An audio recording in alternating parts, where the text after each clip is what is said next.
الدخول والخروج من الحمام وله سنن.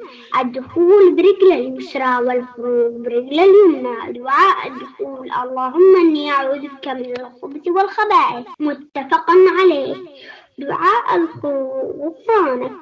أخرجه أصحاب السنن. ويدخل الإنسان إلى الحمام في يومه وليلته عدة مرات، وكلما دخل طبق هذه السنة في دخوله وخروجه، سنتان في الدخول وسنتان في الخروج. طاهر القلب نقي ذاكر لله، المصطفى الصفي صلى عليه الله. أخلاقه وصفاته سبحان من سواه، هو قدوتي وحبيبي ودعوة النجاة. يا رسول